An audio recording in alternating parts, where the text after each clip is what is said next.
Brian Book Club Popcast Korean. 만약 누군가 여러분에게 고전 소설을 완벽하게 이해하고 싶다면 당장 그 책에서 눈을 떼라고 한다면 믿으시겠습니까? 에이, 보통 독서라고 하면 조용한 방에 앉아서 활자의 시선을 딱 고정하고 밑줄 긋는 막 그런 정적인 이미지를 떠올리잖아요. 맞아요. 저 역시 눈으로 글자를 쫓아가는 게 독서의 전부라고 생각했거든요. 그런데 오늘 우리가 함께 뛰어들 심층탐구 자료를 보면요. 책에 시선을 묶어두는 것이야말로 텍스트를 죽이는 가장 확실한 방법일지도 모른다는 생각이 듭니다. 네, 우리가 텍스트를 눈으로만 읽을 때 뇌는 단순히 정보를 해독하는 데 그치는 경우가 많으니까요.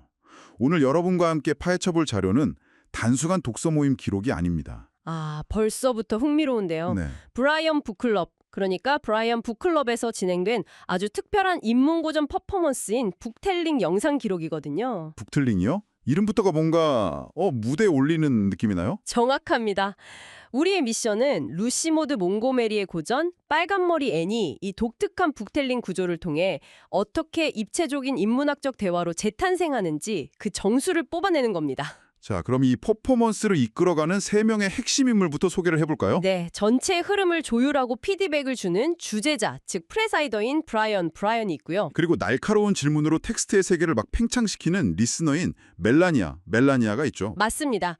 그리고 마지막으로 이 무대의 진짜 주인공, 텍스트를 몸과 목소리로 체화해내는 북텔러인 블루 앤이 등장합니다. 여기서 정말 놀라운 포인트가 하나 있어요, 여러분. 이 무거운 고전을 영어로, 그것도 연극처럼 소화해내는 북텔러 블루가 세상에 중학교 3학년 학생이라는 겁니다. 미들 스쿨러 퍼드라고 하죠. 중학교 3학년 학생이 고전을 어떻게 자기 삶으로 끌어오는지 그 메커니즘을 뜯어보면 와, 정말 감탄밖에 안 나옵니다. 그러니까요. 자, 이 상황을 한번 차근차근 풀어볼까요? 이 북텔링은 마치 정교하게 짜인 재즈 합주나 연극 무대 같았어요. 크게 리허설과 메인 북텔링 이렇게 두 개의 구조로 나뉘더라고요. 네, 뼈대를 세우는 리허설 단계부터 우리가 아는 일반적인 독서 모임과는 결이 완전히 다릅니다. 리허설은 크게 세 조각으로 진행되는데요. 세 조각이요? 네, 육하 원칙, 즉 5W1H 브리핑이 첫 번째고요. 두 번째가 OW1H 디스커션, 그리고 마지막이 섹션 프리뷰입니다. 사실 저는 이 리허설 파트를 처음 봤을 때 솔직히 약간 의아했거든요. 아니 무슨 영어 문장을 두고 엄청나게 정밀하게 분석을 하더라고요. 그 It was 11 문장 말씀하시는 거죠? 네, 맞아요. It is 11 when they got home. 그들이 집에 도착했을 때는 11시였다. 이 문장 말이에요. 주제자인 브라이언이 여기서 is은 완벽한 동작이 아니라 장소나 배경을 나타내는 거고 when이 있기 때문에 단순한 시간적 배경으로만 헷갈리면 안 된다고 막 짚어주잖아요. 네, 아주 예리하게 분석하죠. 아니 근데 그냥 밤 11시에 집에 왔구나 하고 이해하고 넘어가면 되는 거 아닌가요? 너무 딱딱한 문법 수업 같다는 생각도 살짝 들었거든요. 겉보기엔 충분히 그럴 수 있죠. 하지만 이건 문법을 위한 문법이 절대 아닙니다. 이들이 왜 이렇게 육하 원칙을 들이대며 문장의 뼈대를 발라내는지 그 목적을 아셔야 해요. 목적이 따로 있나요? 이들은 지금 학교 시험을 보기 위해 텍스트를 읽는 게 아니잖아요.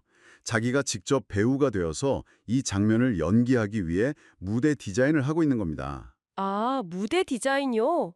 와, 그렇게 생각하니까 확 와닿네요. 감독이 배우한테 연기 지도를 할 때 그냥 밤이야 라고 하는 것과 여기서 it은 이 집 전체를 감싸고 있는 무겁고 고요한 공기를 말하는 거고 when은 너희들이 현관문을 조심스럽게 열고 들어선 바로 그 순간이야 라고 디렉팅하는 건 완전히 다르잖아요. 와, 소름. 그러니까 육하 원칙 디스커션은 단순한 독해가 아니라 글자를 공간과 시간, 그리고 인물의 동기로 3D 렌더링하는 과정이군요. 바로 그겁니다. 이 치밀한 뼈대 세우기가 있어야만 나중에 텍스트에 잡아먹히지 않고 아주 자유롭게 연기할 수 있거든요. 텍스트를 대본으로, 문장 구조를 무대 장수로 바꾼다는 거네요. 그렇게 생각하니 리허설 마지막 단계인 섹션 프리뷰에서 텍스트의 맥락을 완벽하게 장악하는 게 이해가 됩니다. 네, 철저한 준비 과정의 셈이죠. 그런데 전문가님, 이 리허설 과정에서 제 뒤통수를 진짜 가장 세게 때린 장면이 있었어요. 북텔러인 중학교 3학년 블루가 오늘따라는 수많은 지문 중에서 가장 중요한 문장을 고르는 대목이었죠. 아, 기억납니다. 블루가 세 번째 이유, 리전 3로 꼽았던 바로 그 문장이죠? 네, 정확해요. 보통 빨간 머리엔 하면 애니 쏟아내는 막 그 감성적이고 시적인 대사들이나 극적인 사건들을 떠올리잖아요. 그런데 블루가 꼽은 문장은 대사도 아니고 그냥 스쳐 지나가는 배경 묘사였어요. By the embers of a fire in the grate. 벽난로에서는 타다 남은 불씨가. 이 문장이었죠. 맞아요. 저는 처음에 속으로 왜 하필 주인공 대사도 많은데 이 조용한 배경 묘사를 골랐지 싶었거든요. 근데 거기서 블루의 해석을 듣는 순간 아마 의문이 감탄으로 바뀌셨을 겁니다. 블루가 이 문장을 고른 이유를 아주 기가 막히게 설명하잖아요. 네, 첫째, 다이애나는 벽난로다. 둘째, 애는 장작이다. 와, 진짜 소름 돋지 않습니까? 저도 그 부분 보면서 정말 무릎을 쳤습니다. 공간을 묘사한 물리적 배경을 인물들 사이의 심리적 관계성으로 완전히 치환해버린 거잖아요. 맞아요. 여러분 지금 주변의 친구들을 한번 떠올려 보세요. 어떤 사람은 항상 그 자리에서 따뜻하고 안정적으로 공간을 데워주는 다이애나 같은 벽난로 스타일 있죠. 네, 그리고 그 벽난로 안에서 자신의 열정과 상상력을 주체하지 못하고 활활 타오르는 장작 같은 앤의 모습. 중학교 3학년 학생이 이런 문학적 은유를 뽑아냈다는 게 정말 대담하죠. 그러니까요. 텍스트를 그냥 관찰자 시점에서 구경한 게 아니라 인물들의 내면 아주 깊숙이 들어갔기 때문에 가능한 통찰인 것 같아요. 주제자인 브라이언도 이 대목에서 완전 극찬을 아끼지 않더라고요. 원래 이런 문학적 비유를 할 때 인물의 실명이나 인칭 대명사를 직접 넣는 걸 별로 선호하지 않으시는데도 말이죠. 맞아요. 그런데 블루의 이 은유는 너무나 절묘해서 브라이언조차도 너무 좋아서 한 번 더 듣고 싶다고까지 요청을 하잖아요. 단순한 문장 분석을 넘어선 완벽한 인문학적 발견이었어요. 자, 이렇게 치밀하게 뼈대를 세우고 무대 배경까지 세팅하는 리허설이 끝났습니다. 이제 이 텍스트에 피와 살을 붙여서 생명력을 불어넣을 차례죠. 네, 바로 메인 북텔링 무대 위로 올라가는 두 번째 단계입니다. 이 메인 북텔링은 무려 6조각으로 나뉘어져 있더라고요. 네, 한국어 연상 독백, 영어 연상 독백, 육하 원칙에 의한 영어 스토리텔링, 영어 질문과 대답, 존귀한 질문, 그리고 최고의 영어 단어 이렇게 6단계죠. 와, 6단계. 그런데 여기서 제가 가장 이해가 안 갔던, 아니 가장 놀라웠던 퍼포먼스 규칙이 등장합니다. 바로 연상 독백, 이매지너리 마놀로그 부분이에요. 어떤 점이 그렇게 흥미로우셨어요? 아니 책을 손에 쥐고 편하게 읽지 않는다는 점이요. 그렇다고 대본을 완벽히 외워서 눈을 감고 하는 암송도 아니에요. 책을 내 몸에서 45도 각도 사선으로 멀찍이 떨어뜨려 놓잖아요. 네, 아주 독특한 자세죠. 그리고 시선은 정면을 바라보면서 단어는 그저 곁눈질로 엿보듯이 살짝살짝 스캔만 합니다. 그러고는 마치 연극 배우가 독백하듯 아주 차분하게 문장을 뱉어내요. 맞아요. 사실 처음 보면 낭독이 아니라 연기하는 것처럼 보이죠. 솔직히 말해서 저는 속으로 청소년들이 책을 똑바로 안 보고 45도로 시선을 돌리면 집중력이 막 흩어지지 않을까. 그냥 똑바로 쳐다보고 또박또박 읽는 게 내용 파악에 더 좋지 않나? 이런 합리적인 의심이 들었거든요. 아주 타당한 의심입니다. 하지만 이걸 인지과학적, 인문학적 관점에서 접근해보면 이 45도 각도의 연상 독백이 얼마나 강력한 무기인지 알 수 있습니다. 오, 어떤 비밀이 숨어 있나요?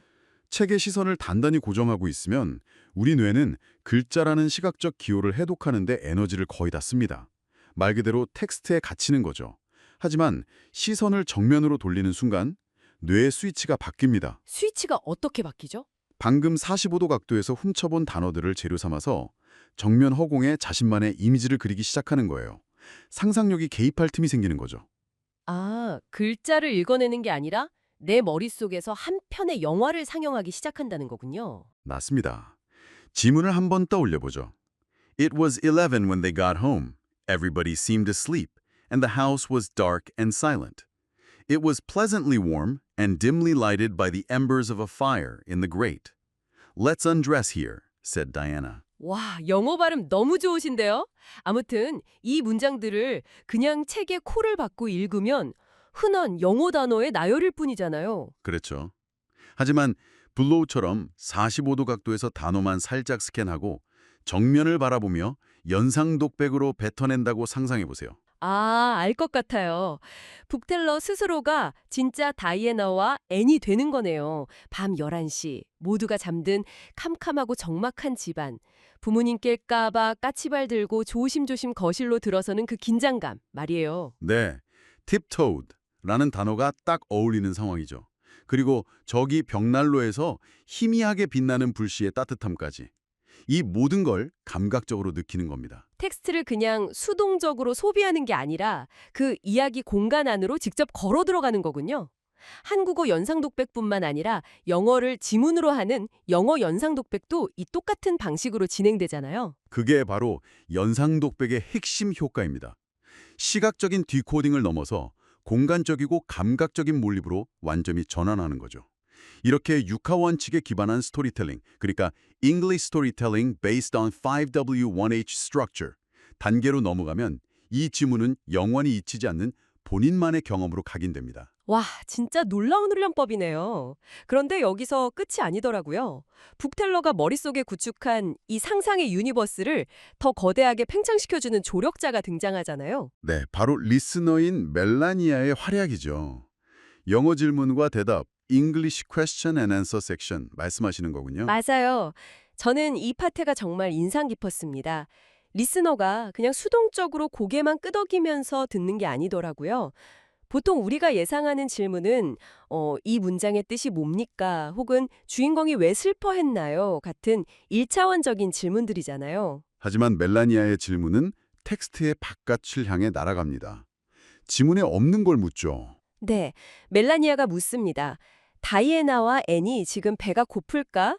그러니까 블루가 대답하죠. 더 놀고 싶어서 아마 배가 고플 겁니다. 질문이 꼬리를 뭅니다. 이 방은 누구의 집인가? 부모님은 주무시고 계시는가? 그리고 가장 결정적인 질문. 편하게 옷을 벗고 undress comfortably 한 다음에 이 소녀들은 밤에 도대체 뭘 하고 놀 것인가? 사실 원래 텍스트에는 여기서 옷을 벗자까지만 딱 나와 있거든요. 맞아요. 하지만 리스너의 이 엉뚱하고도 본질적인 질문들 덕분에 북텔러인 블루는 지문 이면의 상황을 무조건 추론해야만 합니다. 블루가 어떻게 대답했는지 기억나시죠? 네, 아마 이 친구들은 토론 클럽, 그러니까 디베이팅 클럽 놀이를 하거나 노래를 부를 거라고 영어로 대답했죠. 진짜 창의적이에요. 이게 바로 독자가 작가와 공동 창작자가 되는 순간 아닙니까? 단순히 읽는 행위에서 끝나는 게 아니라 그 세계의 서사를 스스로 연장시키는 거잖아요. 맞습니다. 텍스트라는 아주 작은 씨앗에 질문이라는 물을 듬뿍 줘서 거대한 숲을 만들어내는 과정이죠. 그리고 이렇게 상상력을 극한까지 끌어올린 뒤에 이 북텔링은 가장 깊고 사적인 영역으로 훅 들어갑니다. 드디어 이 심층 탐구의 하이라이트가 나왔네요. 고전의 텍스트를 21세기를 살아가는 우리 삶 한가운데로 끌고 오는 시간. 바로 존귀한 질문, 리버럴 퀘스천 단계입니다. 이 섹션에는 아주 독특하고 까다로운 규칙이 하나 있습니다. 바로 북텔러가 오늘 다룬 섹션 안에서 영감을 받아 단 3단어만으로 질문을 준비해 와야 한다는 거죠. 저는 처음에 이 3단어 규칙이 이해가 잘 안 갔어요. 보통 인문학적 토론을 하려면 아주 길고 심오한 질문을 던져야 멋있는 거 아닌가? 왜 굳이 3단어로 제약을 두지? 이렇게 생각했거든요. 하지만 그 제약이 오히려 창의성을 극대화한다는 걸 보여주는 완벽한 사례가 바로 이번 블루의 질문이었습니다. 네, 블루가 준비한 3단어 질문, 다들 잠이 드나요? 영어로는 Does everyone fall asleep? 질문이 너무 구체적이고 길어지면 답은 하나로 수렴되기 마련입니다. 하지만 이렇게 3단어로 꽉 압축된 질문은 여백이 너무 많아서 참여자들의 각기 다른 삶의 경험을 그대로 투영하게 만들거든요. 듣고 보니 그러네요.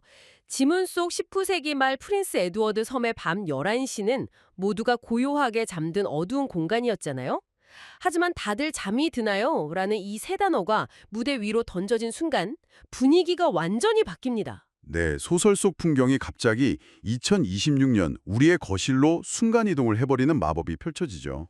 진짜 참여자들의 대답을 쭉 듣고 있는데 무슨 한 편의 옴니버스 영화를 보는 것 같았어요. 주제자 브라이언의 대답은 현대사회의 단면을 그대로 캡처해 놓은 것 같았잖아요. 브라이언의 새벽 1시 풍경이죠. 영상 편집을 하고 있는 브라이언의 책상 위엔 하얀 고양이 백설이가, 등 뒤엔 검은 고양이 연탄이가 앉아 있습니다. 이름도 너무 귀여워요. 백설이, 연탄이. 그리고 큰아들 방에선 타닥타닥 게임 키보드 소리가 막 들리고 거실에선 둘째 지우리가 핸드폰 불빛에 얼굴을 비추고 있죠. 맞아요. 오직 피곤한 아내만이 잠들어 있는 절대 불이 꺼지지 않는 현대 가족의 11시, 아니 새벽 1시의 모습입니다. 반면에 리스너 멜라니아의 대답은 시간의 축을 확 과거로 돌려놓더라고요. 밤 11시면 당연히 온 가족이 잠자리에 들었던 핸드폰 없던 옛 시절에 대한 향수를 이야기하죠. 네, 늦게까지 안 자고 깨어있는 요즘 아이들을 보며 좀 답답함을 느끼면서도 동시에 우리 어렸을 때 밤늦게 TV 보며 놀 때 할아버지 할머니 눈에도 똑같이 보이지 않았을까 하며 세대 간의 성찰까지 이끌어냅니다. 그리고 이 엄청난 질문을 던진 중학생 블루의 경험담은 또 완전 다른 매력이 있었어요. 의자가 쫙 젖혀지는 리클라이너 영화관에 친구들이랑 갔는데 친구들은 너무 편해서 다 잠들었지만 본인은 영화 소리가 너무 시끄러워서 혼자 말똥말똥 깨어 있었다는 이야기 말이에요. 런던 여행 중에 자다가 침대에서 떨어졌는데 바닥에 닿기 직전에 번쩍 잠에서 깨서 하나도 안 다쳤다는 그 귀여운 에피소드도 있었죠. 맞아요. 여러분, 방금 우리가 나눈 이 이야기들 뭘 들은 걸까요? 이건 더 이상 빨간머리 앤에 대한 단순한 문학 분석이 아닙니다. 바로 펄떡이는 우리 삶에 대한 이야기죠. 이 지전이 인문학이 추구하는 궁극적인 목표라고 봅니다. 고전 텍스트를 화석처럼 모셔두는 게 아니라 그것을 거울 삼아 서로 다른 시선과 경험을 교류하고 소통하는 것. 북텔링이라는 게 단순한 언어학습을 핑계로 아주 훌륭한 인문학 살롱을 하나 멋지게 열어준 거네요. 단어 Best English Vocabulary를 보면 그 디테일이 확 보이죠. 블루가 꼽은 단어가 흐릿하게, 어둡하게라는 뜻의 딤리였죠.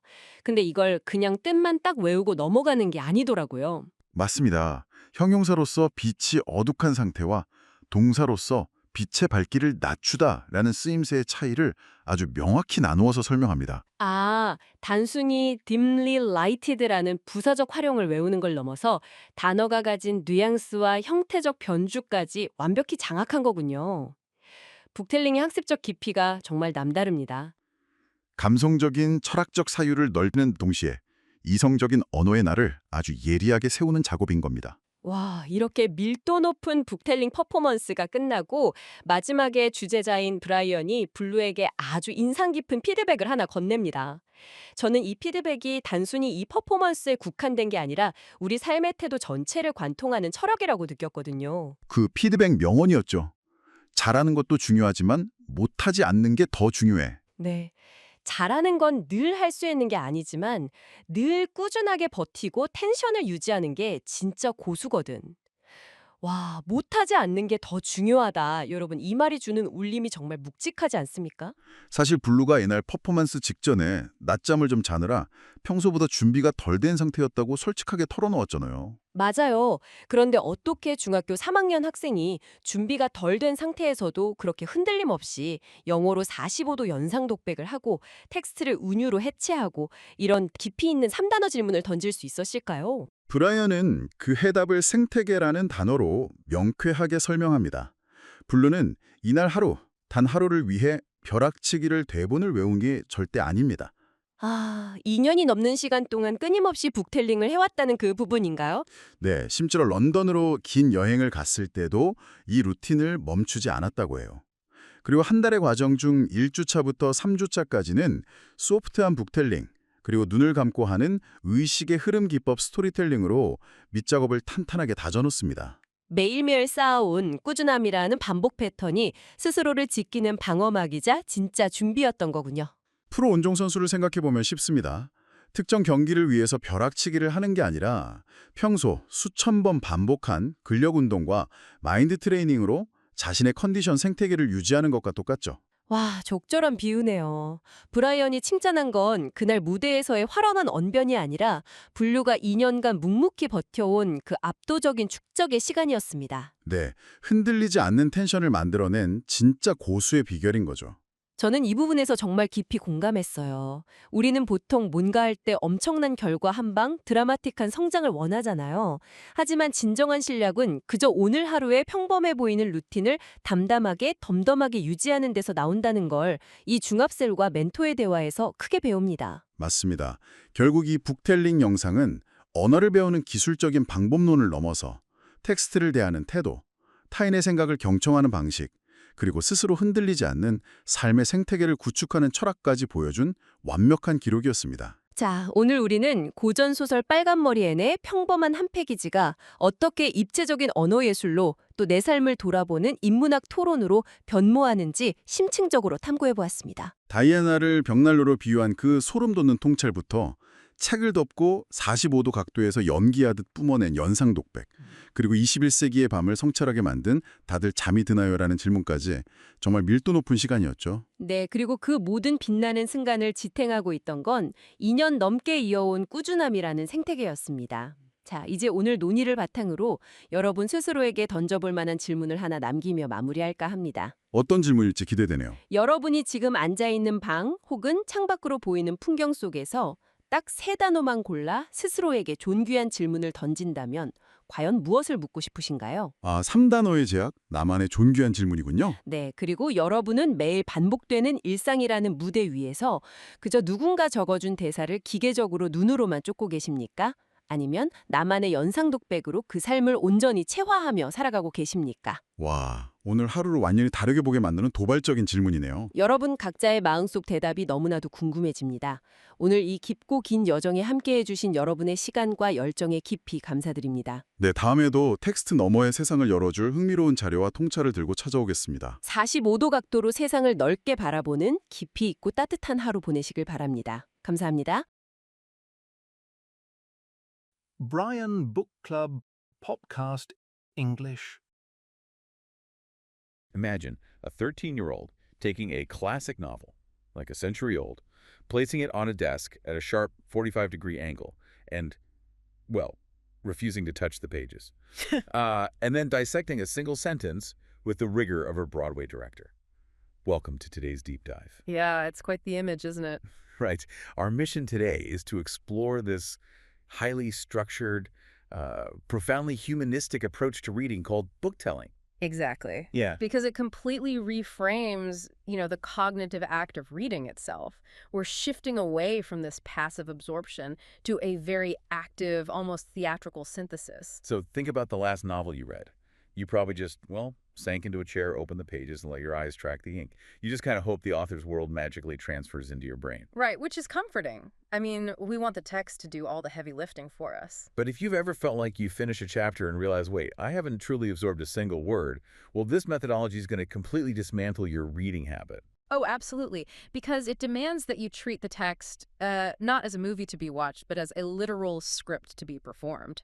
Today, we're pulling from this fascinating YouTube transcript from the Brian Book Club. It's a live session showing exactly how this book-telling method works in real time. And the demonstrator, not an Ivy League professor, but a third-year middle school student named Blue Ann. Which is just incredible. And the text they are diving into is Lucy Maud Montgomery's classic, Anne of Green Gables. Such a great choice for this. It really is. I mean, Anne of Green Gables is so rich with quiet atmosphere. And this book-telling system is specifically designed to extract exactly that kind of subtle, humanistic texture. To set the scene for you all, there are 3 key figures here. We have the presider, Brian, who basically acts as the guide. Then there's our book teller, the middle schooler Blue Ann. And finally, a listener named Melania, who, actively interrogates the text. And those roles are strictly defined. Like, this isn't a casual book club where you just drink coffee and share vague feelings. It is a highly defined performance. Which brings us to the first major phase. Because before any performance begins, the actors have to completely understand the stage. They call this the rehearsal segment. Right, and it's broken down into 3 very strict parts. First, there's a 5W1H briefing. So that's who, what, when, where, why, and how. Exactly. Then that's followed by a 5W1H discussion, and finally a section preview. Okay, let's unpack this for a second. Mm-hmm. Because breaking down beautiful prose into a who, what, when, where checklist, it kind of sounds like filling out a police report. It does sound a bit clinical at first glance. Yeah, like if I have to establish the physical coordinates and timestamps of a room before I'm even allowed to read the novel, I'm probably just going to put the book down. Aren't they stripping the emotion and the soul out of the literature here? Well, what's fascinating here is that the strict briefing actually anchors the emotion. Really? Yeah, it does the exact opposite of stripping the soul. It builds the container for it. Because think about the cognitive load of reading. If you don't know exactly where the characters are standing, physically and temporally, your brain is quietly spending energy trying to process the where and the when. So your emotional delivery ends up ungrounded. Oh, so you're clearing the mental runway, essentially. Precisely. Let's look at the specific example from the transcript. The background is established as, it was 11 when they got home. Okay, pretty straightforward. Right. But Brian, the presider, stops to emphasize to Blue that 11 p.m. is purely a time and background setting. He highlights that there is absolutely zero action in that phrase. It's just a state of being. Exactly. He ensures the bookteller fully understands that physical and temporal space, the late hour, the darkness, the exhaustion, before she's allowed to inject any feeling into it. By isolating the facts, you separate the structural reality from the emotional reality. Once the actor knows the facts flawlessly, they're free to layer the emotion on top safely. That completely reframes the tedium. They aren't treating the book like a spreadsheet. They are building a stage. They know it's 11 p.m. They know Anne and Diana are the who. Yeah. Now that the 5W1H framework is locked in, the session transitions into the actual performance of the text. This is the main book-telling phase, which consists of 6 segments. Let's start with the first 3.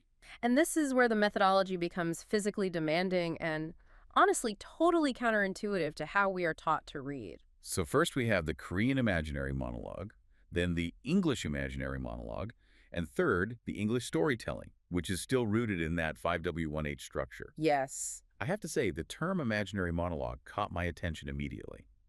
It implies you have to project an imaginary audience in front of you. It basically turns the isolation of reading into a public performance. And doing it in Korean first, before the English, is key. It ensures the student isn't just reciting foreign vocabulary. By the time they deliver the English version, they are delivering a deeply understood sentiment. But the physical execution rules for this monologue are what really challenge my assumptions. The bookteller is forbidden from holding the book. They must place it diagonally on the table at a strict 45-degree angle. Yep.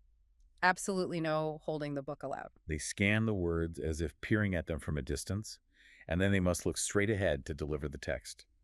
The mandate is that it must be a calm, reflective utterance. Consider the alternative, right?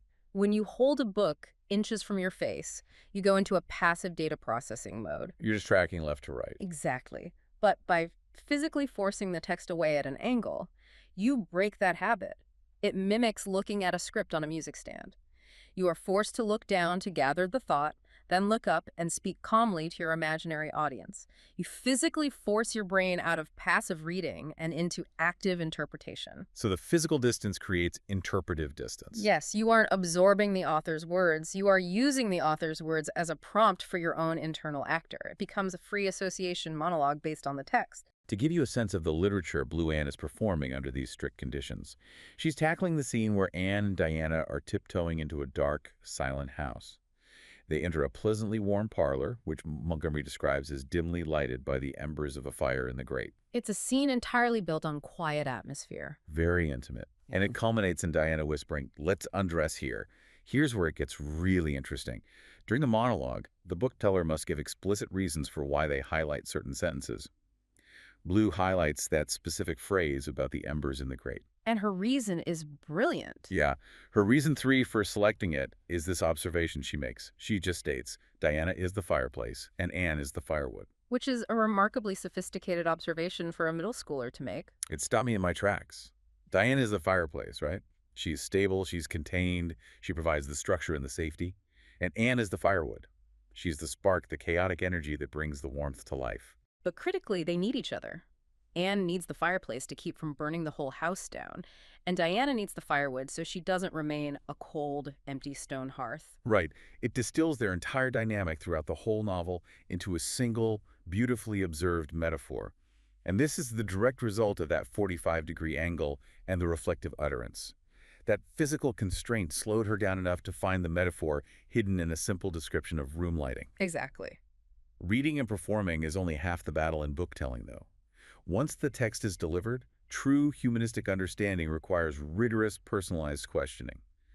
That brings us to the final 3 segments: the English question and answer, the liberal question, and the best English vocabulary. This is the pivot point where the exercise evolves from a theatrical performance into an active interrogation of the world. During the English Q&A, Melania, the listener, starts probing the setting. But she doesn't ask about literary themes or motifs. She asks incredibly practical questions like, are the girls hungry? Whose house is this? Are the parents sleeping? Right. She treats Green Gables like a physical place you could walk into. That pragmatic approach grounds the literature in human reality.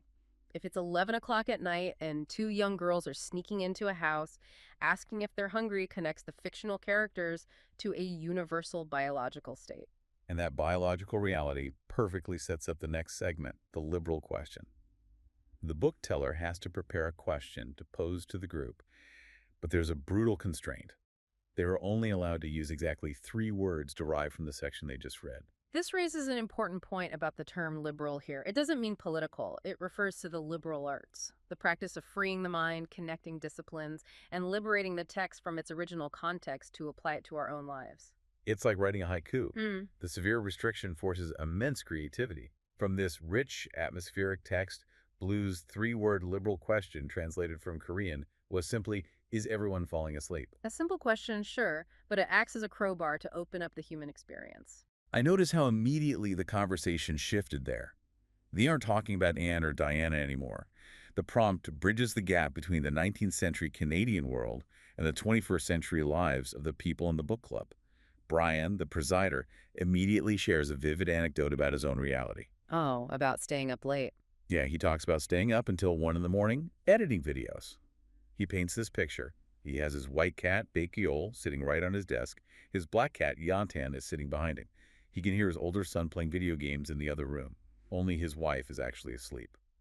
So for Brian, the idea of an entire house falling asleep at 11 p.m. is an alien concept. His house at 1 in the morning sounds like a lively ecosystem of its own. Then Melania reflects on her own environment. She talks about looking out her window at the apartment lights in the city at 11 p.m. We all know that juxtaposition. In Anne's era, 11 p.m. meant a delightfully late, rebellious, silent darkness. Today, 11 p.m. is simply when the second shift of screen time begins. Even Blue, the 13-year-old, adds her own modern context. She discusses going to movie theaters with her friends, the ones with the luxury recliner seats. She points out the irony that all her friends immediately fall asleep in the comfortable chairs while she stays wide awake because she can't comprehend how anyone can sleep in such a loud, chaotic environment. Which prompts Brian to tell a hilarious story about how he used to fall out of his bunk bed when he was in the Army. Through a structured 3-word question, they connected a quiet moment from a classic novel to video editing, pet cats, glowing apartment buildings, movie theater recliners, and Army bunk beds. They essentially made the text a mirror for their own habits. And to cap off that segment, they must pick the best English vocabulary word from the section. Blue chose the word dimly. It perfectly encapsulates the low-light mood of the scene with the embers. It demonstrates she is sensitive not just to the narrative plot, but to the actual texture of the prose. You would think, after pulling complex metaphors out of thin air under strict physical constraints and navigating an associative discussion spanning centuries, Blue would be exhausted. But she's not. And that brings us to the most counterintuitive part of this whole system and the final reflection between Brian and Blue, the philosophy of the ecosystem.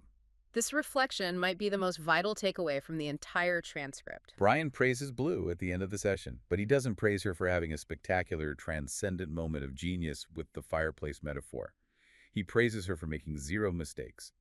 He tells her that as you get older, you realize that avoiding mistakes and maintaining a steady, consistent energy is actually much harder than producing a sudden burst of excellence. It is a profound shift in how we view achievement. It's the difference between relying on fleeting inspiration versus relying on ingrained discipline. So what does this all mean? Because Blue makes a surprising confession here. She admits to Brian that she actually took a nap before the session. She felt underprepared. She was worried she hadn't put in the frantic last-minute cramming we usually associate with student presentations. Yet she performed flawlessly. Right. Doesn't this imply that the system allows for a certain level of laziness?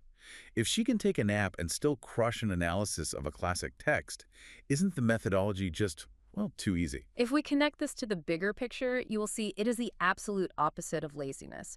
Brian clarifies this beautifully. It is not about slacking off, it is about the ecosystem. Okay, how so?